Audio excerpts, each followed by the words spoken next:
You know, we've had everything, now we have nothing.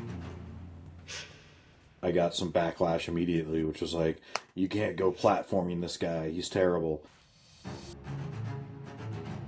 But do I think we were that good? Yes, I do. We were the only craft barbecue place open 7 days a week serving breakfast, lunch, and dinner. So we were, in my opinion, practicing more than anybody. We were training more than anybody, and things just exploded. We had made the Texas Top 50 list. We had come out in Wall Street Journal. We had come out in New York Times, Food and Wine magazine. We come out in Southern Living magazine. We were everywhere, right?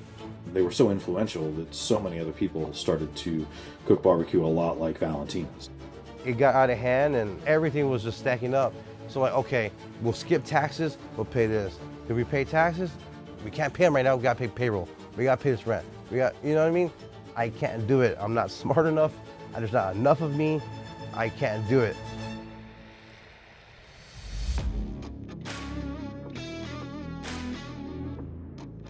In 2021, it seemed like Miguel Vidal had the golden touch, and his famous food truck was doing over $4.5 million in sales. But by 2024, he was not only out of business, but he left behind millions of dollars of debt and found he had made more enemies than friends. Miguel's made headlines all the way from his rise to barbecue fame to his public downfall, but he's never shared what really happened publicly. Until now. Usually I'm filming pitmasters and their successful barbecue joints, but Miguel lost all of that. So he invited us to come to his humble home outside of Austin, Texas, where he'll be teaching me to cook in his yard. And he'll be sharing the rest of the story. Today, I'm getting schooled by the most hated man in Texas barbecue.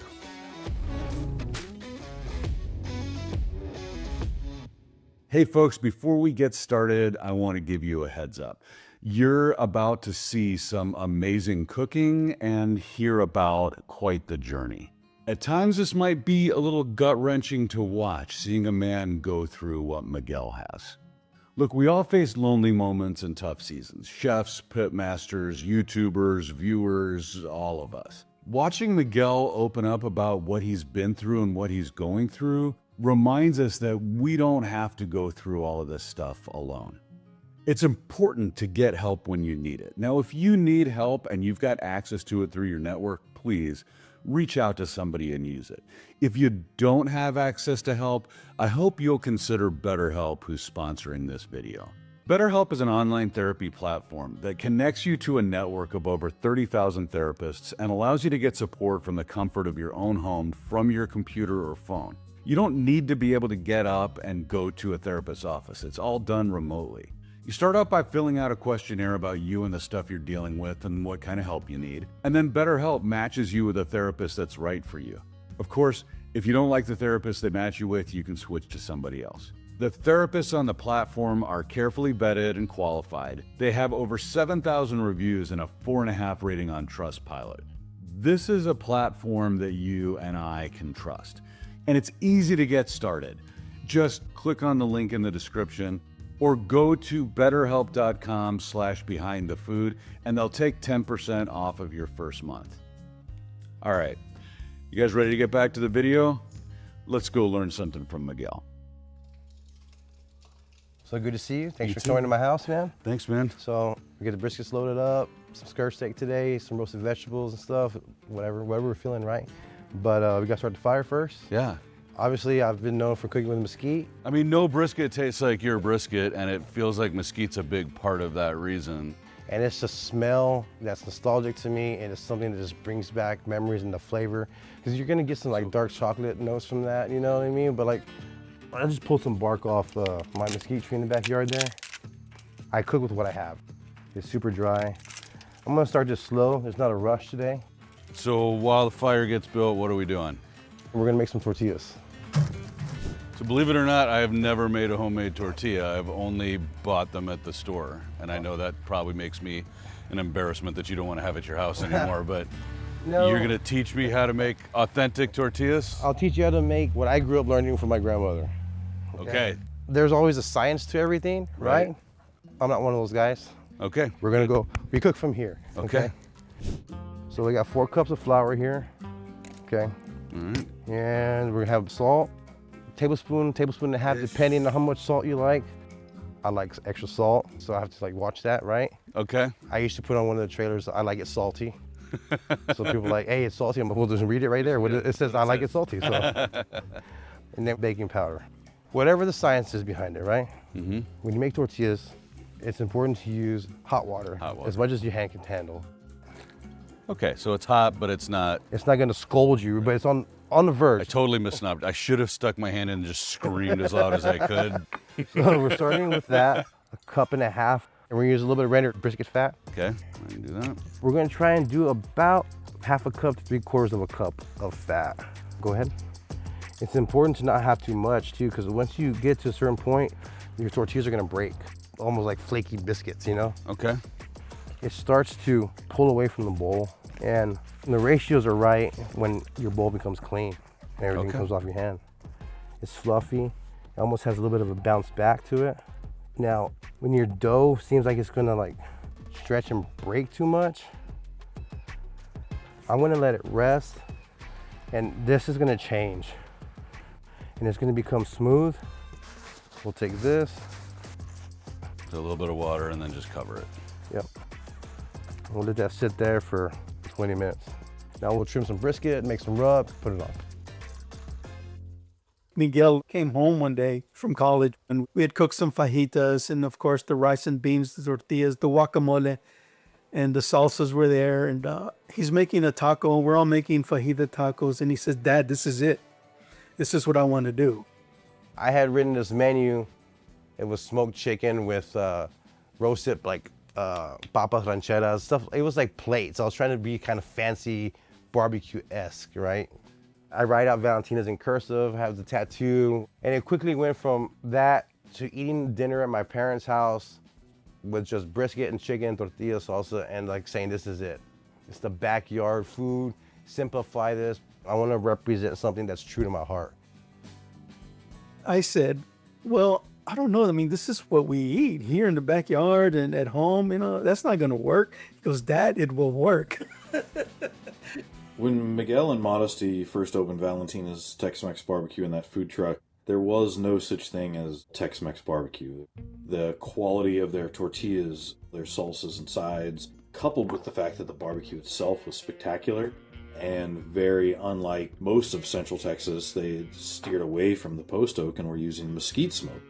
They were so influential that so many other people started to cook barbecue a lot like Valentina's. I think that's when you're truly influential.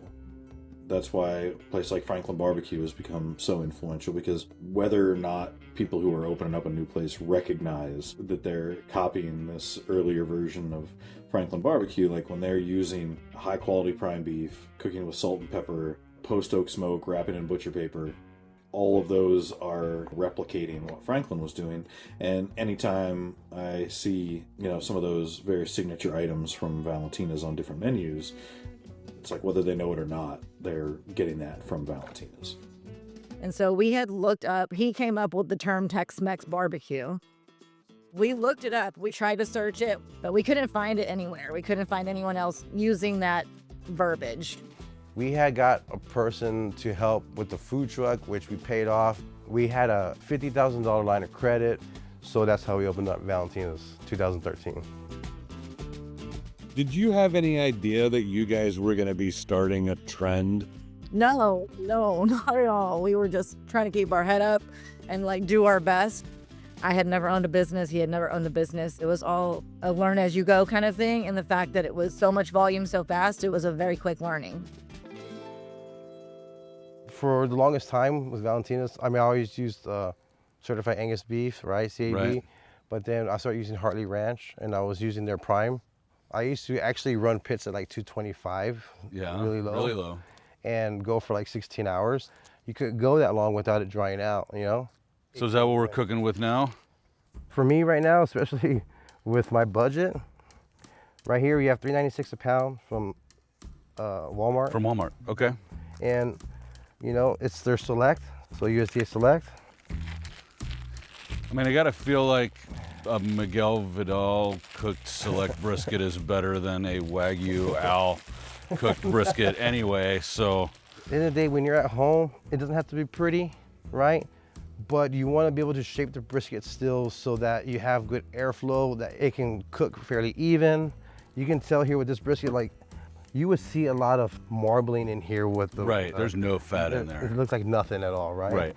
So we have to have super consistent fire, and the timing is going to be right when we're going to wrap so that this can stay nice and juicy and moist. I trust you. I am not good enough to make a select brisket delicious, but I know that you are. Well, let's see if I still got it. So I'm just going to cut out a little bit of deco here. Go ahead. So am I right that the Mesquite makes it harder to keep the fire steady, and we've made a bigger challenge with the combination of select brisket and Mesquite? Possibly, but Mesquite could probably help select, because if we cook a little bit hotter consistently, it doesn't dry out as much, you know what I mean? So we might be getting close to about 275 to 300. Okay. But I'm gonna grab the brisket here and I can see all that fat there. So you're just pumping up the fat so that Yeah. you can see how much you've got to cut. Right. So I'm Okay. just gonna come and try and get this nice and smooth here. So I'm gonna leave this fat on it since it's not, Okay. we're not cooking for a restaurant, we're not cooking for competition, we're cooking for home. Now, this part right here, I'm gonna take this off. So this is the bottom of the point muscle you're Yep. taking out? Okay. This part right here, in my opinion, without the under cap or the bottom part when you're slicing for moist, Right. is one of my favorite pieces. And this is what we would use to slice our staple breakfast taco, the Holyfield. Really? I just took that off so it's not just flapped over. It doesn't curl up and burn so much when we're cooking it. Right. Well, we can cube it up, right? So this, along with any other trimmings, keep all the meat.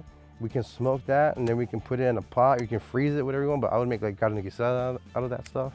So I'm just gonna let this be now. I'm not gonna worry too much about it. Okay. Time for seasoning. What was day one like? I was like confident in the food I was cooking. I was like, this is gonna be I'm gonna fucking show everybody else. Tortillas are gonna be the best. My chicken, this brisket's badass. I was like, and then the day we opened up, I'm like, fuck, is it gonna be good? Is it good? Are they gonna respond to this? It was parked behind Star Bar downtown on West 6th Street. And the deal was that I was gonna be open when the bar was open. So not only do I try to do one of the hardest things is barbecue, because it's labor intensive, right? I have to make homemade tortillas. I'm gonna be rolling them all by hand. There's 3 of us working out of a food truck in an alley, and we have to be open serving late night till 2 in the morning. I'm like, shit. He had a food truck with one offset smoker on it, and he burned 24/7 on that. I wouldn't say chaos, but it was nerve-wracking and a little intense and overwhelming. You know, we were struggling. My wife was rolling the tortillas by hand, and you know, I was out there sweeping and cleaning, and I could do like 3 briskets, 2 pork butts, and 2 chickens on it. And I would cook that, and then as soon as that was done, I was throwing more brisket on. you know, I was happy for him because, you know, he's gonna make a living. I knew from the beginning it was going to be huge. Everyone said, oh, that's just because it's your husband. I'm like, maybe, but I also have had his food, and I know everyone's going to love it. This is the super secret brisket rub? This is, so I'm not gonna get exact measurements, okay? Okay, I get it. You cook from the heart. I'm gonna give you roughly 2 cups of salt. Okay. And then with the pepper, And this is standard 16 mesh. there. I use paprika, Pretty heavy. that, Okay. and half of one. A little bit more. That was good. All right. Chili powder, and then we have granulated sugar, and then just garlic. Garlic. That was pretty There we good. go. I'm just gonna mix this up. This was our red rub.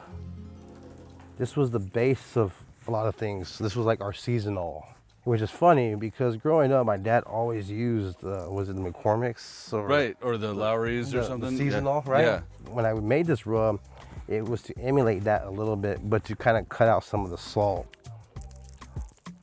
It's like a Mexican Lucas, okay?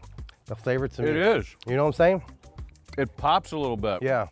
It's like, I will put this over watermelon. Mm-hmm. I will put it on a margarita, you know? Yeah. But this is it, this is our red rub. I just gave my secret away. That's all right. Okay, so we're gonna use olive oil as a binder. Yes, sir. Now, would we do that on an Akashi or Wagyu or Prime? I would. People use mustard, they use all kinds of stuff, right? Right.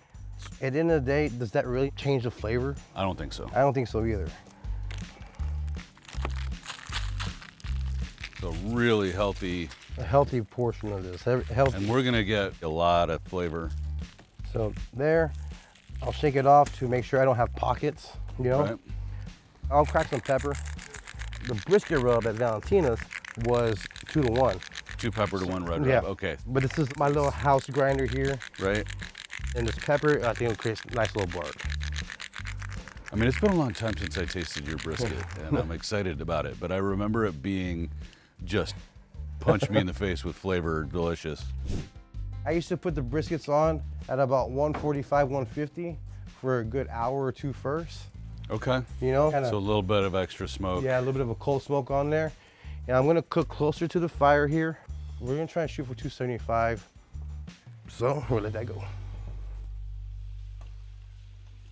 2 weeks later, after opening, it's South by Southwest.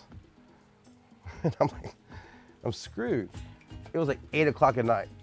It's like our sales are like, oh shit, we're hitting $2,000. Hell yeah, it's 2,000 in sales, 2,500. We're out of food. We're out of food. We're out of food. It's like I couldn't make any more barbecue. You know what I mean? I mean, to the point where we were selling out of food and people were like banging on the window, and we're happy to tell them, come back in a couple hours, we'll make more food. So it was awesome, but also like, whoa, this is what we're doing. I had to figure it out, right? So I went to HEB. I got Hebrew National hot dogs, chicken thighs, ground beef. We shut the window. We'll be back soon. So in that hour, I was like, crank up the fucking fire. I'll be back. Throw on chicken thighs, hot side, smoke these hot dogs, and I make the beef picadillo. So I have beef picadillo tacos, so beef picadillo local was born. And this is what started the specials at Valentina's with at South by Southwest. So we really learned a lot about what you can make on a barbecue pit in the back of an alley. So that's where Miguel came with more of the recipes that were quicker, like fajitas. Growing up in San Antonio, one of my favorite things to eat was skirt steak or fajitas. Okay. My grandfather used to get it at the butcher shop very cheap, and it was like scraps almost given to him. Right. You know? And fast forward to 2025, you're paying $10 a pound. Paying a lot for it, right? Yeah. You know? But this was one of my favorite meals, and this is something that was a staple. My dad, it was always like we would get it on Fridays, like payday. Yeah. You know? So I'm using the HEB Mi Tienda pack. This like, kind of has a little marinade on it. Okay.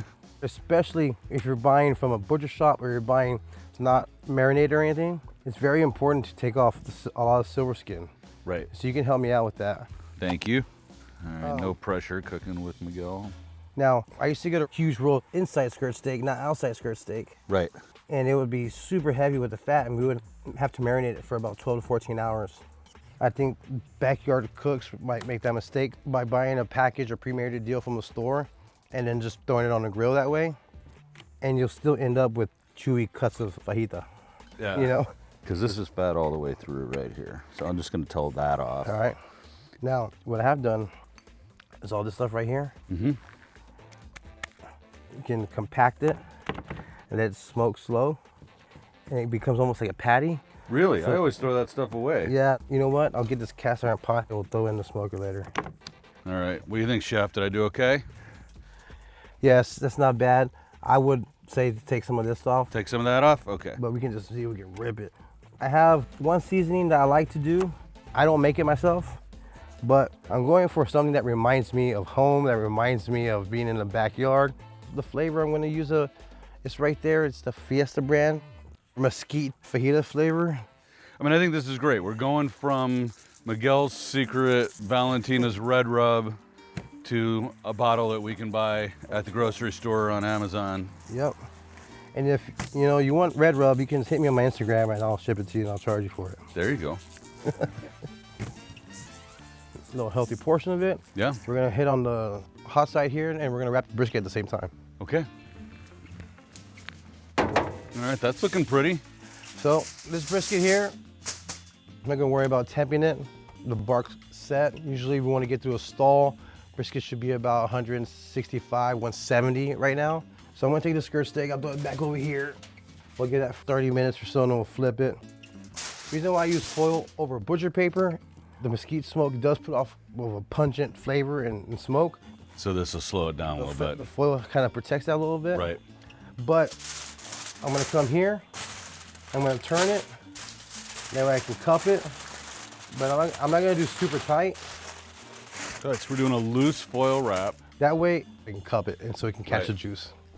Okay, so how long does this ride? That'll go about 3-4 hours. All right, so we'll be back for those skirt steaks before that. Oh yeah. It began with one barbecue pit and then turned into 2 and then 3 and then 4, all in a parking lot to where we had our own little compound over there on Menchaca.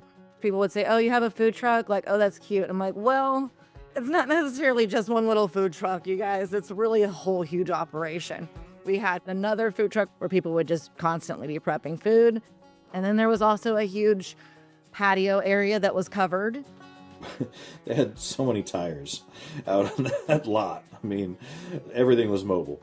So, you know, I mean, they were busting at the seams and they needed to open something. We were the only craft barbecue place open 7 days a week serving breakfast, lunch, and dinner. We were putting in more work, I feel like, than almost anybody. So I think that's what got us to that level, right? So is this a pattern? Growing up, your dad worked 3 jobs and your mom worked, and when she started staying home, she worked even harder. And is that work ethic what made it possible? I think so, but it's also a blessing and a curse at the same time, right? You know, because at some point, when we got to Menchaca, everything was great, but like, I was getting burnt out. My brother and sisters were getting burnt out. My wife, it was a lot. What kept us going was like the success. We had put this map up on like the line on the house at Valentina's on Menchaca. It was a world map. And we started seeing these pins put there. Sweden, Germany, Japan, China, all across the United States. Like, it was filled, bro. And I was just like, this is crazy, right? Adon Sanchez came by for taco trip. Maybe that moment when he says on camera, I don't know, Mom, these tortillas might be better than yours. If my mom watches, Mom, I'm sorry. These are actually better than your flour tortillas. These are awesome, dude. Then I felt like, all right, I feel like we're something. All right, so we got some smoke on there, A little bit of lime. a little bit of lime. And we'll finish it off over a hot fire. I didn't realize what I had at Menchaca. Was this an inferiority complex? You felt like you weren't a real restaurant if you didn't have I brick think and so. mortar? And I was like, I haven't made it, even though we made it. We were there. I mean, you were there. You were top. I was there. But I feel like we didn't make it until we have a building, right? Moving to make that decision, it felt right at the time. It was getting way too hard to push food out over here. It was like this constant prep and cooking and prep. And I felt like we're actually losing money at that time to where like eventually if we had the right space and time, we would save money kind of thing. But then it slowly just got out of hand from design to, we can't build a smokehouse outside. So what's the plan? I'm not gonna be moving briskets like that. And then I saw the silo and the idea to build in a silo. So that was extra rent, but that idea was mine. It worked, but then it just like, things just kept escalating, right? And so like the project ended up, I feel like it was $1 million over what we wanted to. We were managing a huge operation already, and we were moving into a 6,000 square foot building that needed to be completely built out for our business. It was really hard to keep tabs on that construction. I feel like that's where the issue started, especially when we have no experience in construction or building or any of those things. It was still a learning process for us. And I feel like when they first opened Valentina's in Buda, it was more just evident that he was trying to be everything to the restaurant. And he was trying to be the chef, the pit master, the general manager, all of these things that no one person could do. And he could barely do them all when he was running a food truck, right? Now he's in this massive operation, huge pit room. He's got to produce, 4 times the amount of food to remain profitable. They went into it with the idea that they could operate this restaurant the same way they were operating their previous one. It's like, no, this is a completely different animal that you've created here, and you need to treat it differently, and you need to treat these positions differently. So how did you cope?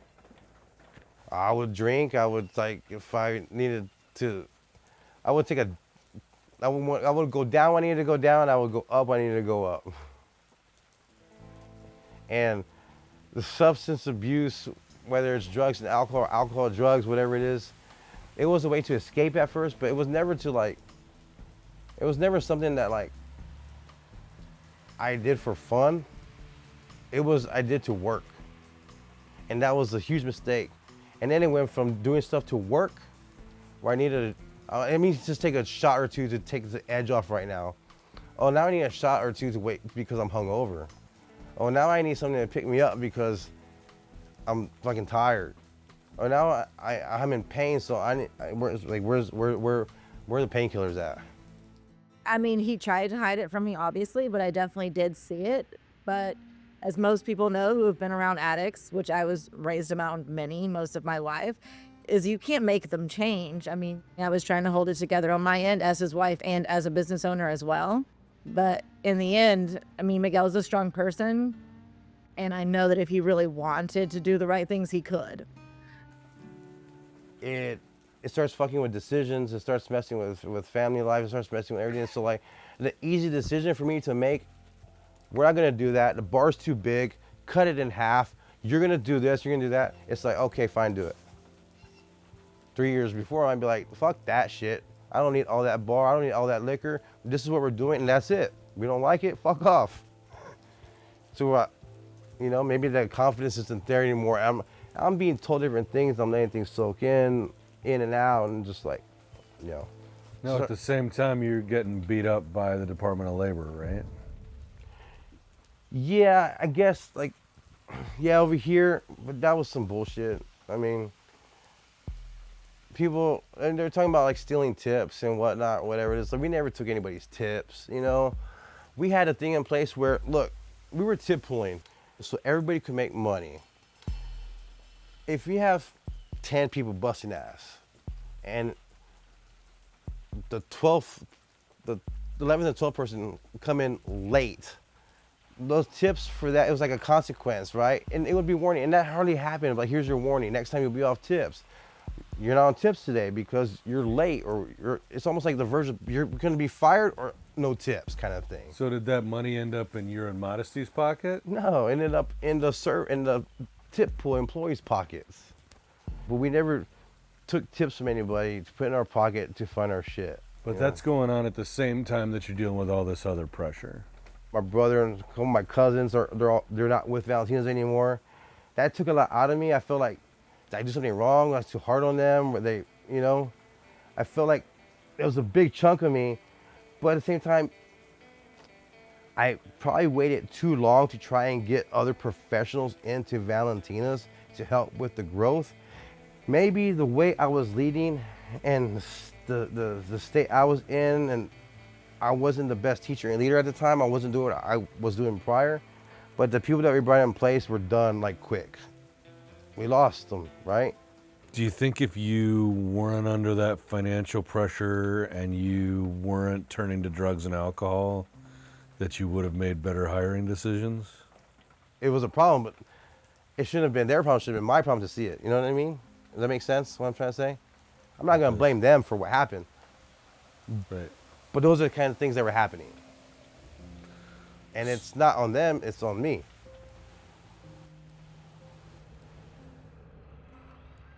Remember we talked about the dough breaking earlier? Yes. I'm gonna let it rest. This is gonna change. And just resting it got it there. Yeah, it's changed. That's what we want. So I don't just have to rest brisket, I have to rest your my doughs. dough, my tortilla dough. Okay. So this is how my mom, my grandma, they all pinch like this. They take the dough, they'll portion it out, Right. and then they come in and they tuck it in. Okay. And they make their little balls like this. So we don't do that. We We're have not going to disrespect your mom now, are we? No, we're not, but it's also easier. Okay. This is what I learned from an Italian bread maker. You'll pinch and we'll squeeze. Continue to roll the dough do the smooth part. Yeah, I can see how that's a lot faster. It's harder in the beginning. You wanna try it? I think so. Right after you say it's harder in the beginning. Yeah. So I'm gonna squeeze, Mm-hmm. pinch. You're pinching with these. Okay, So you have the smooth part. right? My hand is creating a tight. It's actually coming in. Okay. Your index finger goes inside your thumb. Oh, and there, look at that. All right, I got it. There you go. Am I too big? No, A little bit, bit. but That might be about 65 grams. We're looking for about 58, 60, is about 5 okay. grams So over. we're not in too horrible shape. No, there. but this will be a huge. Well, this is more of a San Antonio style Okay. tortilla. Now, what we'll do is we'll roll some of these tortillas out. But I am rushing it a little bit. We just pinched those. So we should have let them sit for a then couple minutes. You want to let them sit for a little Okay. while longer too. It's just kind of messing with how easy it is to roll them out. Having a Teflon heated press beats That would be rolling. nice.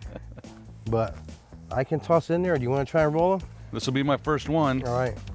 All right. You're putting a lot of pressure, a lot Yeah. of weight down, and so it's making it super thin. So don't do that. Okay. Yeah. All right, didn't do that right. I should get my 10-year-old out here to do it. She's better than both of us. All right. All right, that's a little better. My mom does it in like 4 strokes. Okay. What do you think? That'll work. That'll work. I'll roll some off.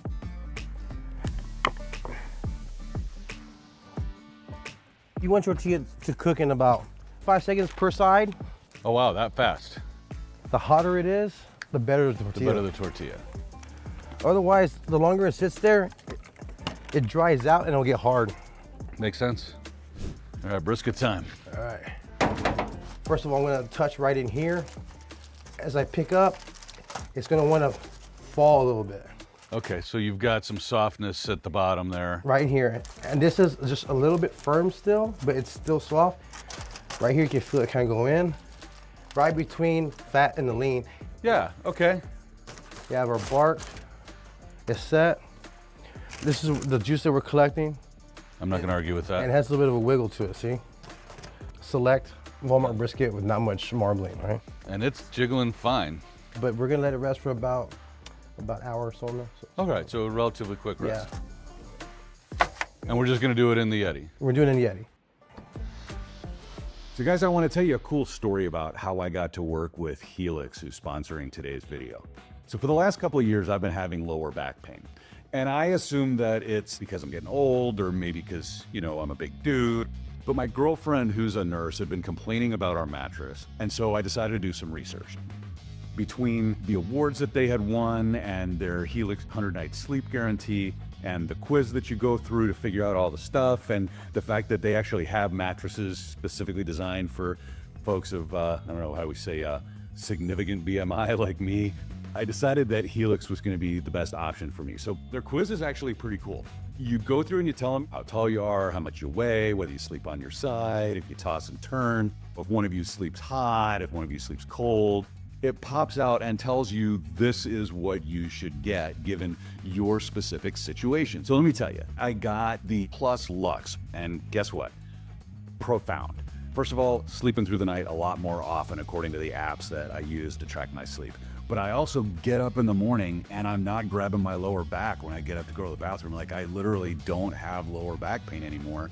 And if you're not ready for a new mattress, they actually just came out with a line of mattress toppers that use some of the same support and cooling technology. So you can actually get some benefit without having to replace the whole mattress.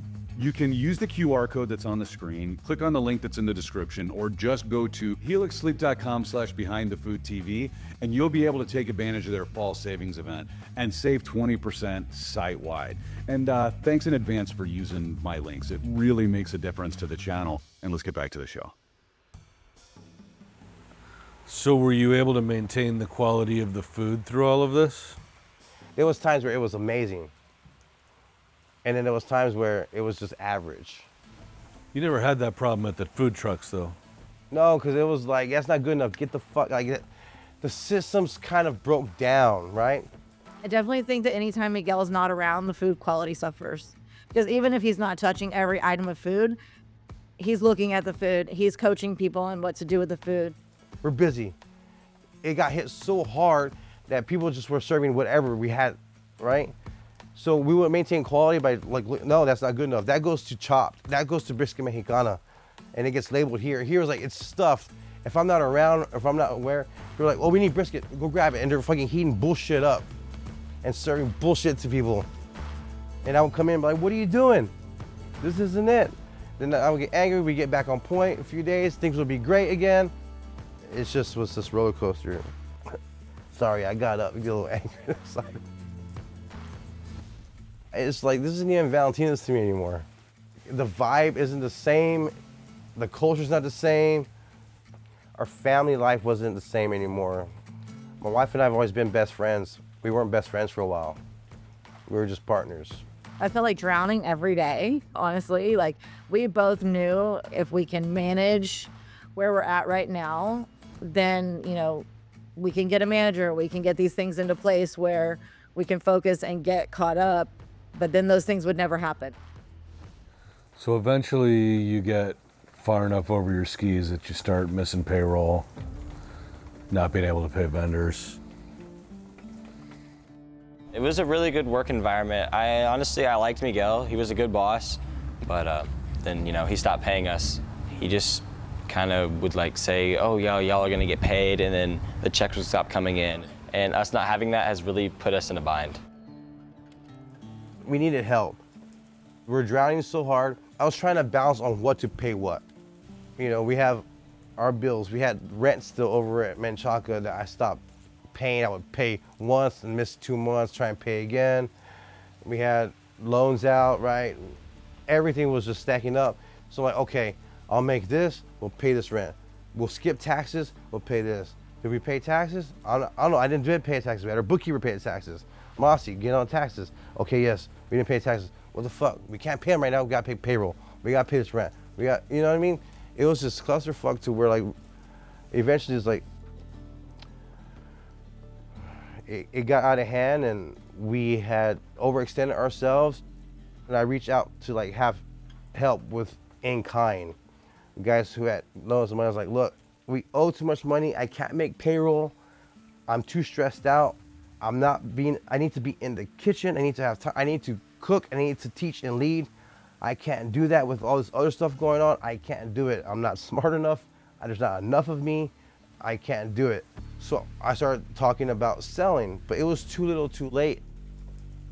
A popular Tex-Mex barbecue restaurant is closing its doors for good. They allegedly owe $2.3 million to a number of people, including employees. Vidal says they reached out to InKind, a restaurant finance company, for help. But then his landlord shut him out, saying Valentina owed $91,000 in rent. After closing Valentina's in Buda, I felt like I worked so hard my whole life, and it was almost like this, like, oh, what happened? What did I do? Kind of what is going on, right? And I sat around for a long time. I didn't walk out of the house for like 3 months.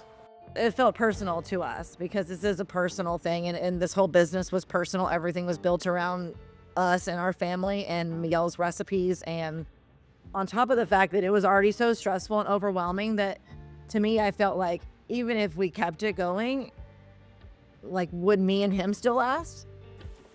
It was hard because I know Miguel took a hit, like, with his confidence, with his self-esteem. He felt a huge burden on the effects that it had on the staff, for sure, because those people are very important to him and still are, a lot of them. He felt like a disappointment to everyone that believed in him. So it was hard. It was hard to watch, honestly. So yesterday I met an adorable little girl named Valentina.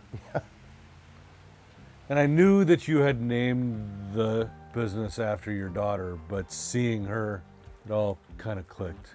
Yeah, she's a freshman in high school. It's been hard for her because that's her name, right? Right.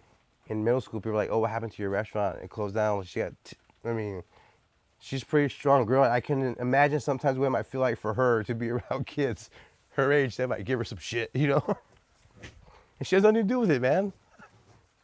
She has nothing to do with anything, you know what I mean? But she feels it. It was probably the most depressed that Miguel's ever been, the most depressed I've been, and then trying to be there for each other in the hard moments was hard. It's hard to support someone when you're feeling that too. Anything that I may have said to people that may have made them believe in me 1,000%, it was never a lie or it was never a twist of it. It was always a wholehearted belief in my heart because I have always worked my ass off and worked hard and I know what I can do and cook. It was never of anything where like I was trying to swindle anybody out of any kind of money or any company out of money or any person out of money. Not being able to pay the staff was probably the hardest hit of everything, to tell you the truth. Here they are having hope and belief that we're gonna make it, and we are too, because we want to be there for these people that we built around us.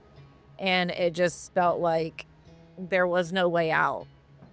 When it came to paying the kids, I paid the kids cash up until I had no more fucking cash. And, you know, I remember one kid asked me for his check and we just had, the bank accounts had gotten frozen. I had no money. They was going to prom. I had $150 to my name or some shit like that. I think I gave him like 75 or 80 of it. So, if I had a negative impact on anybody's life that was hurt by it, I am 1,000% sorry for that.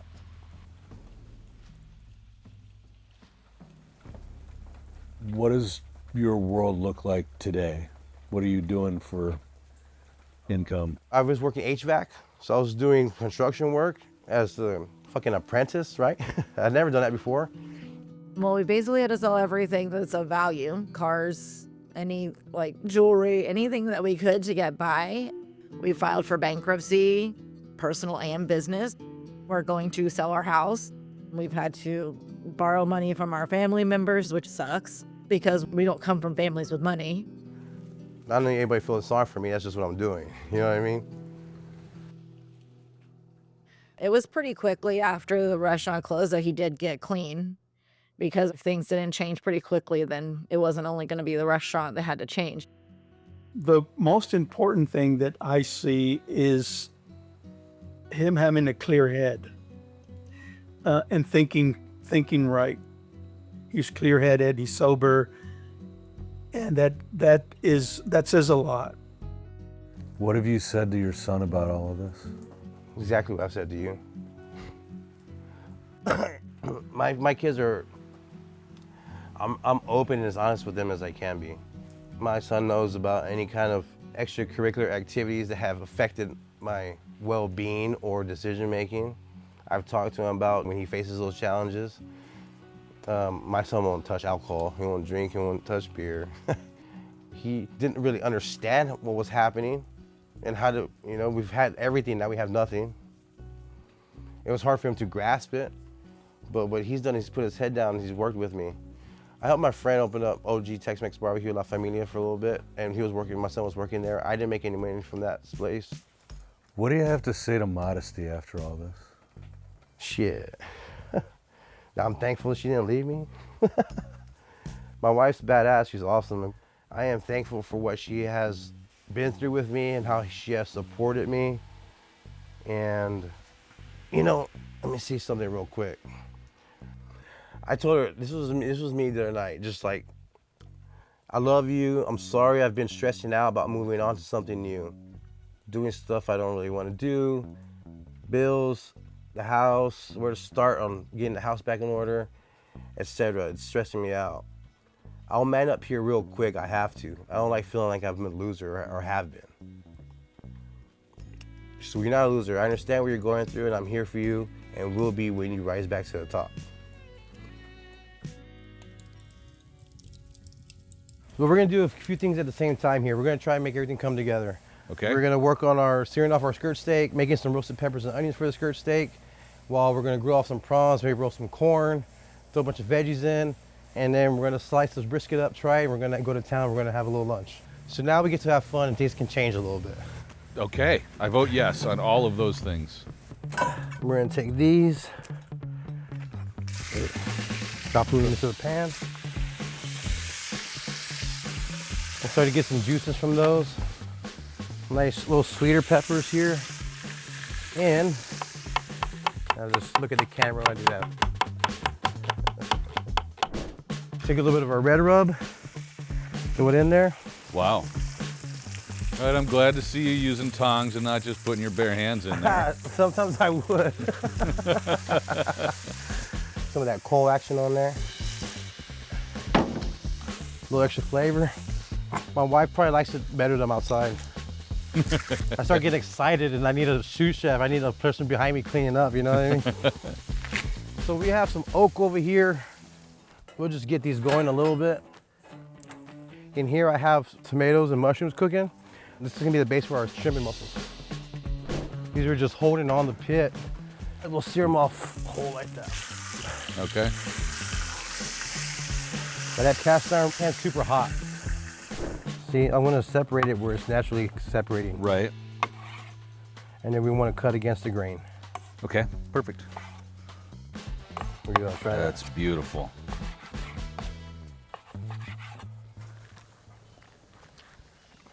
I mean, that's badass. Can't believe you did that with a store-bought rub and a store-bought skirt steak. Now we gotta turn these into fajitas, right? Yeah. I don't always use bell peppers. I like to use poblanos, which I forgot I had somewhere. If you want them, the poblanos are behind you, Miguel. Ah. Since we're a little late on these, roast them up.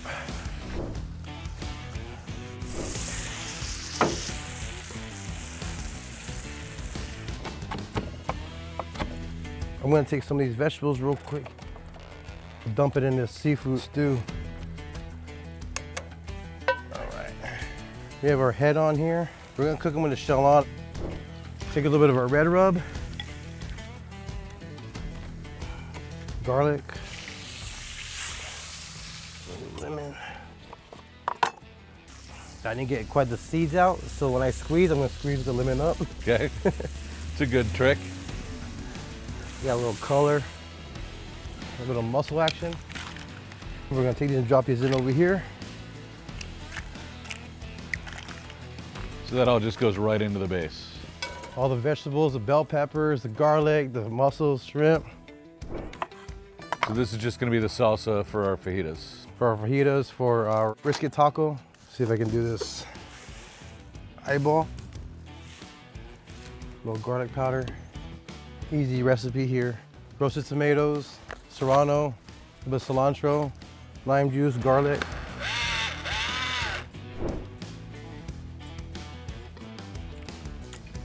I might have a little too much salt. So what are you gonna cut that with? Yeah, peppers might be a good idea.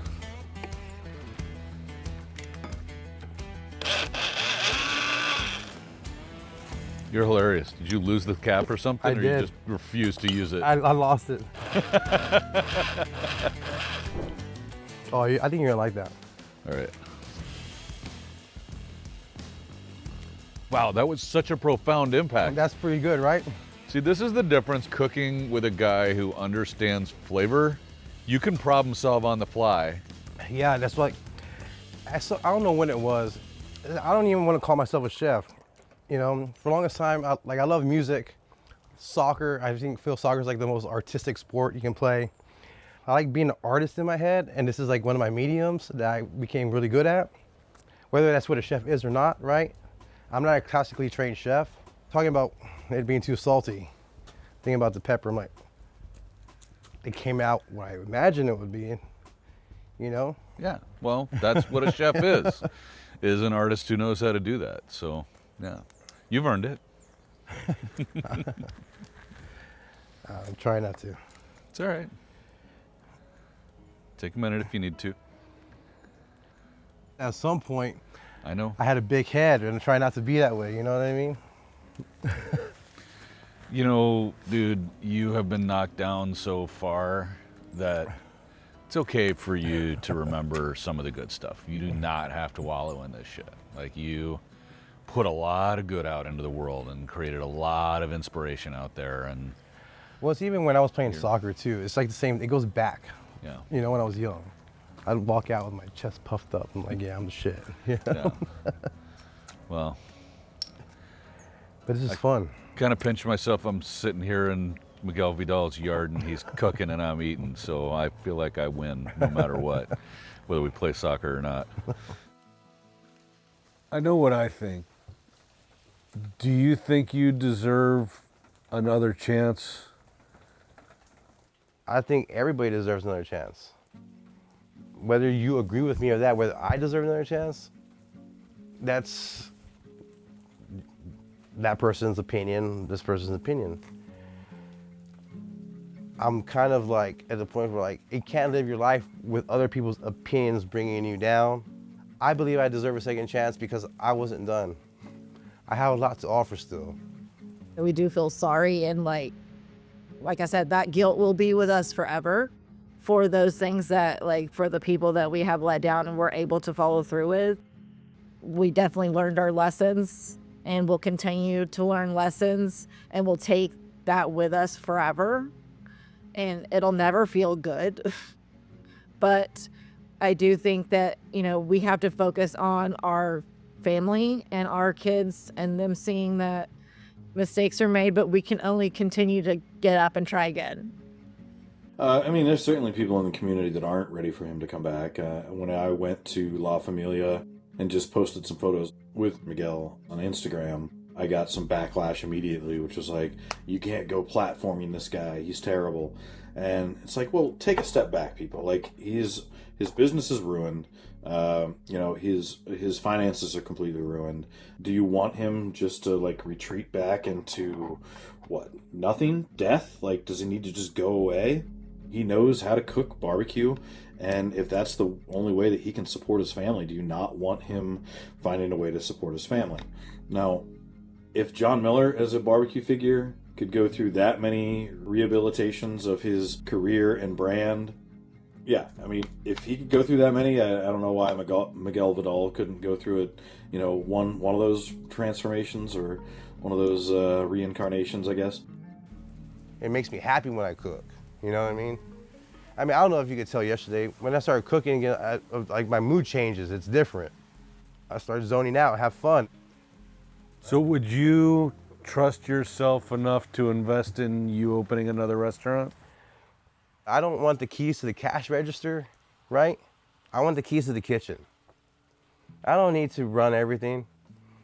What I want is to be able to give my heart and what I have left in here to show my kids what kind of person I am, that you don't give up, you don't quit, because that's all I ever preach to them, and show people that you can make mistakes and continue to be a better person and learn and grow. Your life isn't over. I do feel like it is, like I said, there is finally starting to see a light at the end of the tunnel, but it is long.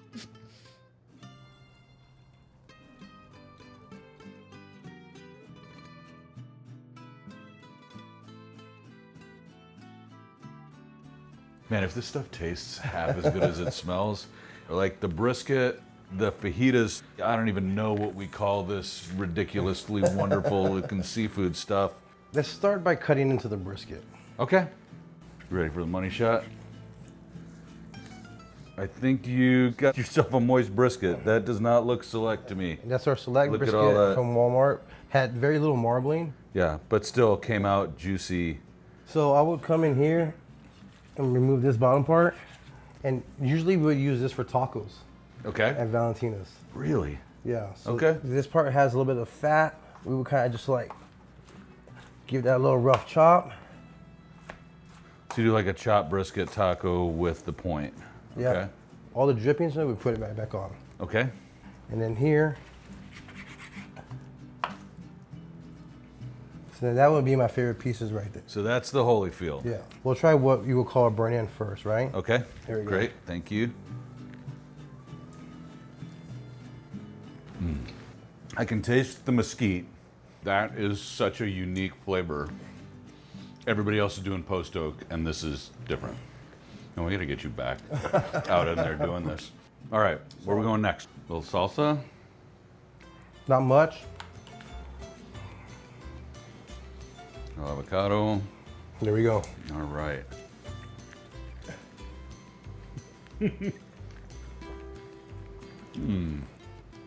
That is so good.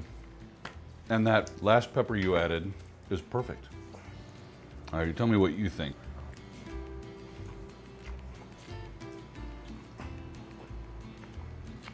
I'll put that against anybody's taco all day, every day. Yeah, absolutely. We have our skirt steak that we added our roasted peppers and onions to. We got yellow peppers, we got the poblanos in there. And then this brightens it up. I'm gonna leave the avocado off, Okay, but a little bit of slaw. something we just made up. A little bit of honey, red wine vinegar, a little bit of mayo. There we go, cheers.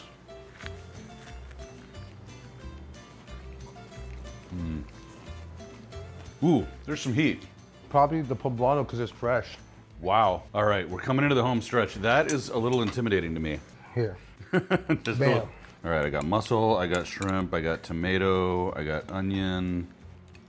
All right. So I'm gonna go for the broth first with some tomato. I'm going for the mussel with the broth. It tastes familiar. It tastes like, I don't know, home. I mean, not that my family made seafood stews. I mean, the tomato is definitely forward. Let's see how this shrimp turned out. Oh, it's cooked perfectly. All right, so which room's gonna be mine when I move in so I can eat this every night? I'm finishing up the guest house. Dude, thank you very much for doing this for us. Of course. This has been super. I appreciate you sharing all the things you shared with us. Not just your knowledge, but it takes a lot. And we're all rooting for you, man. All right, man. Appreciate you coming out. Thank you. All right, see you later. Get out of my house.